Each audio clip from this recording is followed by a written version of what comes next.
A day begins with curiosity, opening a book that whispers with mystery and music. There is a certain silence in the morning, a silence that invites possibility.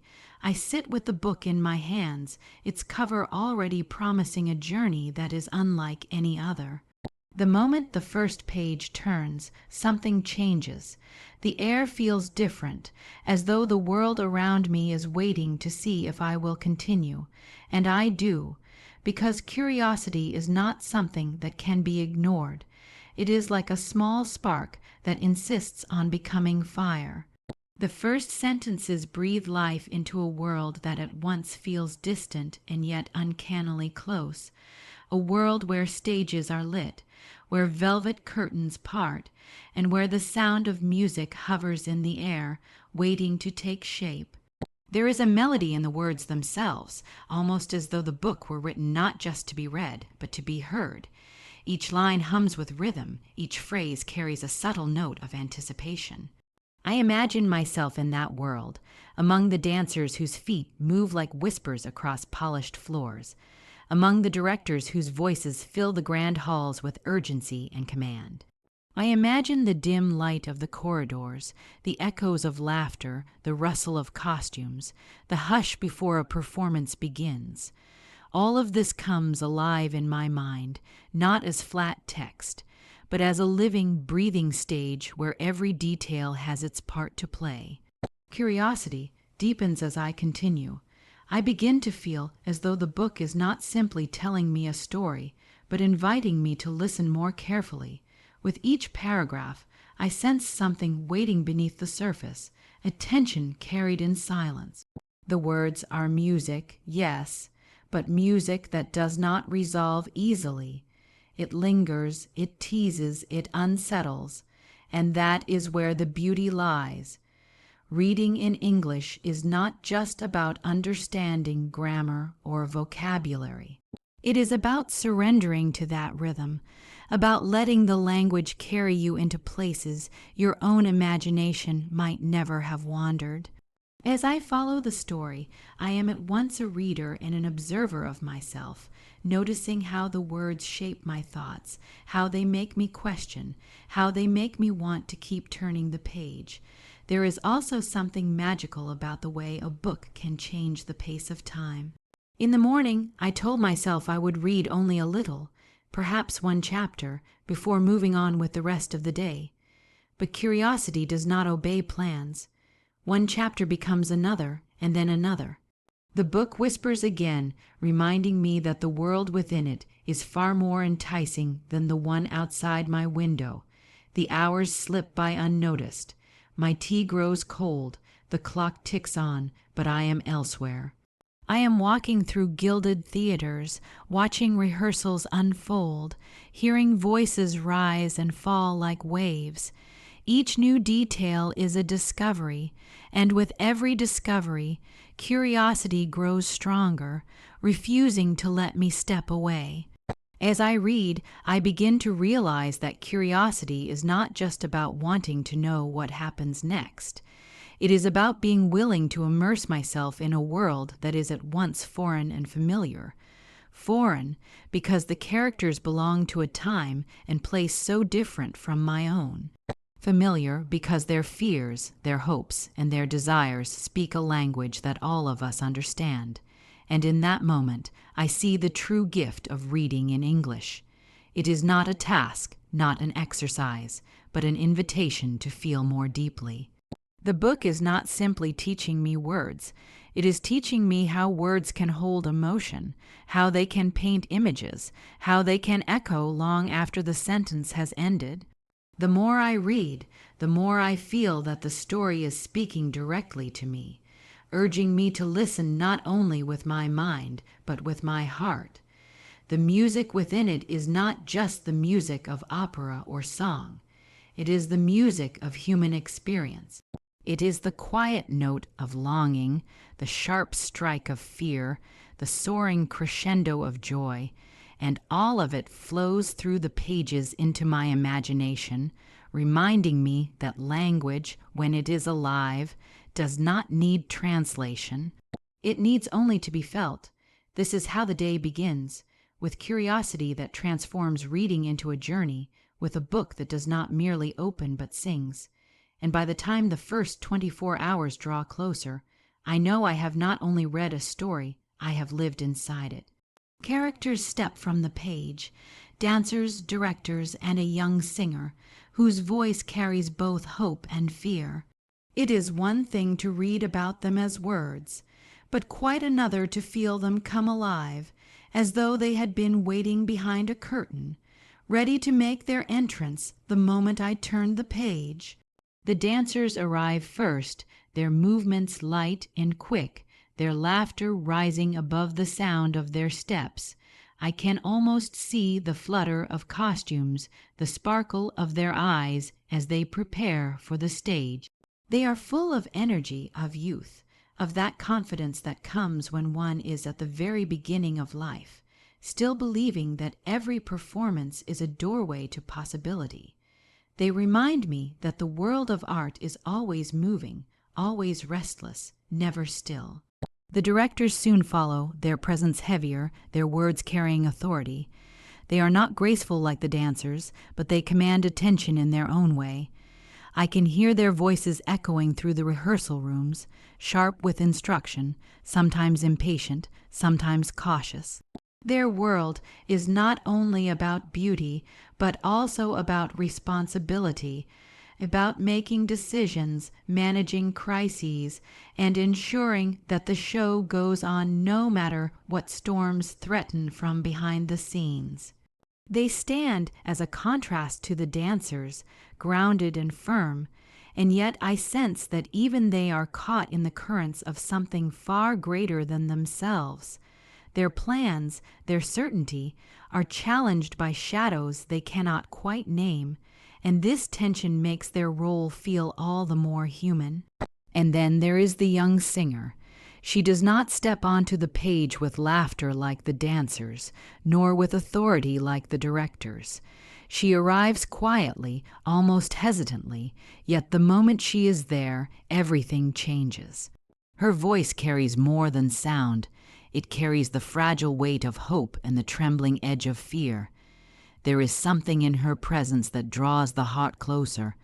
I feel her uncertainty, the way she looks toward the future, not knowing if it will lift her high or cast her down. But I also feel her determination, her longing to believe in something beyond herself, something that gives meaning to her song. And in that mixture of fragility and strength, she becomes unforgettable.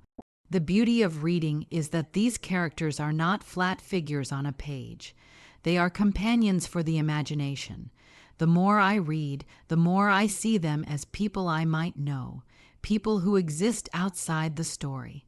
The dancers could be anyone chasing a dream with passion and laughter, burning bright and fast. The directors could be anyone carrying the burden of leadership, trying to balance order with chaos. And the singer could be anyone standing at the threshold of change, torn between courage and fear. They live not only in the opera house, but in the world around us, reflected in the faces of people we meet, in the struggles and triumphs we witness every day. It is their humanity that makes them rise from the page. As I read, I am reminded that language is more than words. It is a mirror that reveals emotions we already know, even if we have never spoken them aloud. Their struggles remind me of moments in life when we ourselves are dancers, light and joyful. At other times, we are directors carrying weight and making choices. And sometimes, most deeply, we are that singer, uncertain of the path ahead, but still daring to lift our voices and hope that someone will listen. What fascinates me most is how their stories intertwine. The dancers, with all their brightness, exist in the same world as the directors, who carry heavy responsibilities. The young singer moves between them, belonging to both and yet belonging to neither. This weaving of lives, this tapestry of voices, is what makes the narrative so alive. It is not just one person's journey, but a chorus of lives colliding, harmonizing, and at times clashing. And in that mixture, something universal appears, an echo of our own lives, where joy and duty and uncertainty all meet in ways that shape who we become. As the hours of reading pass, I no longer feel like an observer. I feel like someone seated in the very heart of the theater, watching them move across the stage of the book, forgetting that the stage is only made of words. They speak to me, not in dialogue alone, but in the silence between the lines, in the emotions that linger long after the chapter ends. And this is why characters matter, because they remind us that stories are not distant. They are us, reflected back to us in ways that make us feel seen, understood, and connected. In this way, the dancers, the directors, and the singer become not only characters in a book, but voices within my own day, voices that whisper, challenge, and inspire as I continue through the story. Every chapter unfolds like a stage performance, light, shadow, and sudden silence. The moment I move from one chapter to the next, I feel the rhythm of a curtain rising. It is not just reading. It is as though I am seated in a vast theater, the world around me dissolving until all that remains is the glow of imagined lamps, the faint hush of an audience, and the anticipation of what scene will come alive before my eyes. Each chapter feels choreographed, as if someone behind the words has arranged them with the same care as a director placing actors in their perfect places, balancing stillness with movement, sound with silence. The first lines of a new chapter are like the strike of an overture. They set the tone, guiding me into a mood I didn't expect but quickly surrender to. Sometimes the opening is filled with brightness, the laughter of dancers, the rush of preparations, the energy of people who know that life is most alive when art is being made. At other times, the chapter begins in shadow, heavy with secrets and whispers, as though the theater itself is holding its breath. And then there are the sudden silences, those moments when the story refuses to move quickly, when it pauses deliberately, letting me feel the weight of tension before anything more is revealed. This rhythm between light and shadow is what makes the story so alive. Life itself moves like this, moments of celebration followed by uncertainty, moments of clarity followed by confusion. As I read, I realize that the chapters mirror the way we live. They remind me that every experience has its contrasts. Joy carries with it the possibility of sorrow, and silence often hides truths that words are not yet ready to reveal. Reading becomes less about following a plot and more about learning to listen to those shifts in rhythm, learning to see how beauty and darkness coexist on the same stage. I find myself paying attention not only to what the characters do, but to how the atmosphere itself changes around them. One scene glitters with chandeliers, golden and warm, voices rising high in celebration. Another turns cold and heavy, where shadows cling to the corners of the page, and I sense that something unseen is about to step forward. These transitions are not accidental. They are deliberate strokes of storytelling that turn a simple book into an experience. And in that way, each chapter is not just a continuation of the last, but a performance of its own, complete with its own beginning, climax, and quiet close. The sudden silences are perhaps what stay with me most. Silence in a story is powerful. It is the pause between two notes of music, the moment before applause, the stillness before revelation. In silence, the mind does not rest, it races. It asks questions, it imagines possibilities, it prepares for whatever is to come. As I turn the page and feel the silence stretch, I become more involved, not less. It is as though the book is testing me, asking if I have the patience to wait, the courage to keep reading, the willingness to feel suspense without running away from it. And when the silence breaks, when something happens at last, the impact is stronger, more unforgettable, because of the stillness that came before. Each chapter leaves an impression like the closing of a scene. I cannot simply move on without holding on to what has just unfolded. Sometimes it is an image, a dancer mid-step, a letter sealed in haste, a stage glowing with light. Sometimes it is a feeling, the unease of secrecy, the thrill of music, the pull of curiosity. These impressions gather, one after another, until I am no longer only following a storyline, but building a collection of moments that linger in my mind long after the words themselves are gone. That, I realize, is the true nature of performance. It is not just about what happens. It is about what stays with you when the curtain falls. By the time I have read through several chapters, I feel as though I have attended a series of plays within a single day. Each one distinct, each one carefully staged, each one blending together into something larger than I can yet fully name. The light dazzles, the shadow unsettles, the silences draw me inward, and together they shape an experience that feels both theatrical and deeply human. And this is the magic of the story.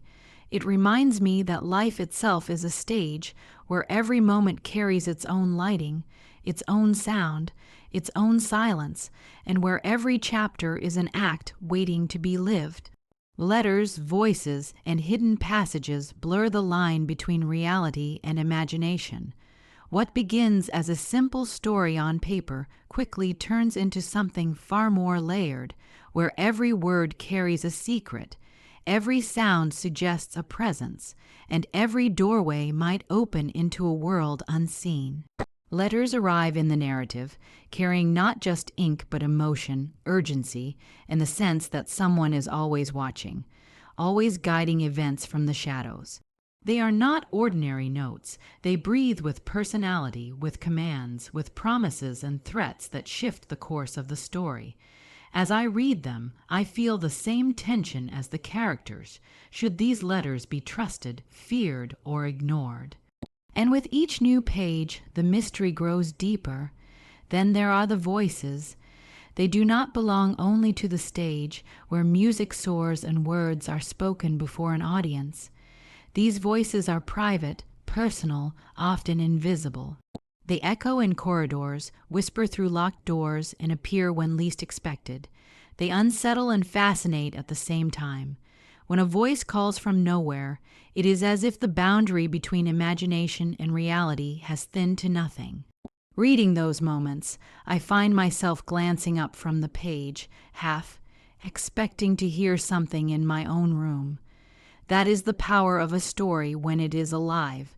It pulls the reader beyond the safety of distance and makes them feel they are a participant rather than a spectator. And then come the hidden passages. The opera house in which the story unfolds is not just a place of art and performance. It is a labyrinth. Behind the curtains and beneath the floors, there are spaces few know exist. Secret staircases, hidden doors, and underground chambers twist the familiar into the unknown. The characters move through them with caution, sometimes with fear, sometimes with wonder, and each step deeper into those unseen places is also a step deeper into imagination. I find myself walking alongside them, tracing the walls in my mind, trying to guess what lies beyond the next turn. The setting becomes more than scenery. It becomes a character itself, filled with its own secrets, as alive and unpredictable as any person in the story. Together, the letters, voices, and passages create a dreamlike tension. Am I reading about reality, or am I wandering into something imagined? The story refuses to separate the two. Letters seem too clever to be mere coincidences, voices too persistent to be illusions, passages too tangible to be fantasy. And yet, the more they appear, the more uncertain everything feels. This uncertainty is not frustrating. It is captivating. It is what keeps me reading, keeps me turning pages long after I had promised myself I would stop.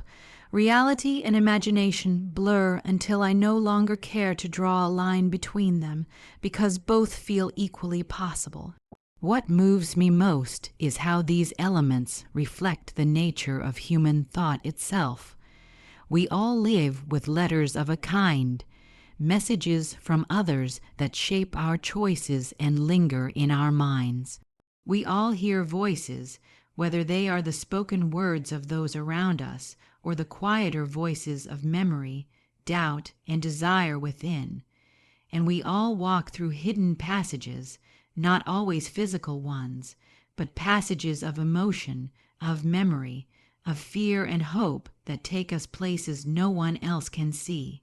The story reminds me that life, too, is a labyrinth, filled with both seen and unseen paths, with moments that feel solid and others that feel like dreams. As the hours pass and I read deeper, I find that I am less concerned with separating fact from fantasy and more concerned with feeling the journey itself. The letters push the plot forward, the voices shape the mood, the passages expand the world, but together they do something greater. They invite me into a space where my imagination works hand in hand with the author's words. That is when reading stops being passive and becomes an act of creation, where the line between what is written and what is felt dissolves. In that merging of reality and imagination, I discover not only the story itself, but also the deeper truth that every great work of art seeks to remind us, that the world is never only what it seems, that behind every surface there is another layer, and that sometimes the most important journey are the ones that lead us into the unknown. Through reading, English becomes alive, not just words, but emotions, drama, and suspense. When I first open the book, I remind myself that I am here not only to enjoy the story, but also to learn, to practice, to deepen my relationship with the language. And yet, within minutes, I forget that I am studying at all. The words lift themselves off the page and stop being something I translate in my head. They begin to pulse with life. English is no longer a collection of vocabulary lists or grammar rules. It becomes an experience, a voice, a feeling that moves through me as naturally as if I were sitting in the theater itself, watching everything unfold. Every sentence carries its own energy. Sometimes it is gentle, filled with description that paints images in rich detail. Sometimes it is sharp, fast, and urgent, pushing the story forward like a heartbeat racing with excitement. I notice how the language adapts to the mood, soft when the moment is tender, heavy when danger approaches, lyrical when music fills the air. Through these shifts, I begin to understand English in a deeper way, not as something mechanical, but as something alive, capable of shaping atmosphere, guiding thought, and awakening emotion. It is like listening to a piece of music where every note has meaning, even the pauses between them. The drama of the story makes this even clearer. When characters speak, their dialogue is not just information. It is emotion made visible. A simple phrase can carry anger, longing, jealousy, or love, depending on how it is written and how I imagine it being spoken. Reading these exchanges, I feel the language breathe. The words are not locked to the page. They come alive in my ears, in my imagination. I hear them as if I were there in the room, part of the conversation. And in that moment, English stops being something I study and becomes something I live. Suspense sharpens this feeling. There are times when the story slows down, when a voice lingers in the shadows or a letter arrives with strange instructions, and I can feel the tension pressing through the words. I lean closer to the page without realizing it, my breath held, my curiosity stronger than ever. This is the moment where learning merges completely with experience. I am not only understanding English, I am feeling it, carrying it inside me the way I would carry a memory of something that actually happened. The suspense pushes me beyond translation, beyond rules, straight into the rhythm of the story itself. It is in these moments that I realize how powerful reading can be as a tool for learning. A language is never only about words.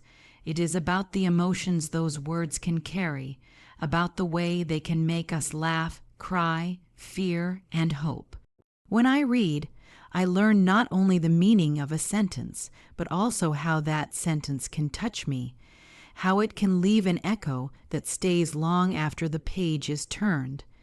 That is when English stops being foreign. It becomes something intimate, something that belongs to me because I have felt it, not just understood it.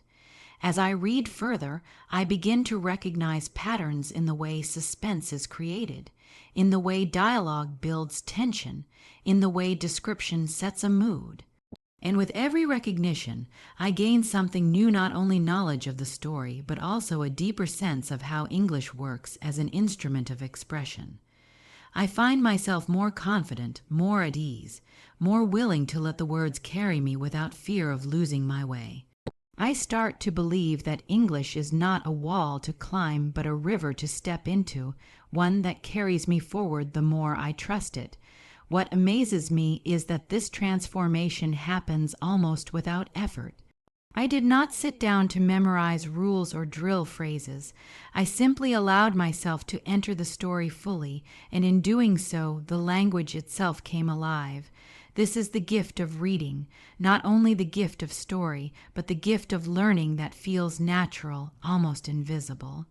And in this way, English becomes not just a subject of study, but a companion, a guide, and a bridge into worlds both real and imagined.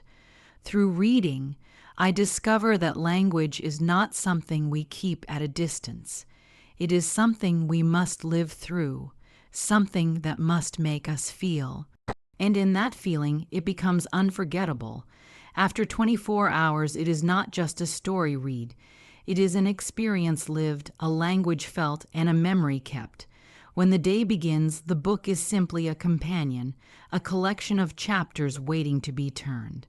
But as the hours unfold, it becomes much more than that.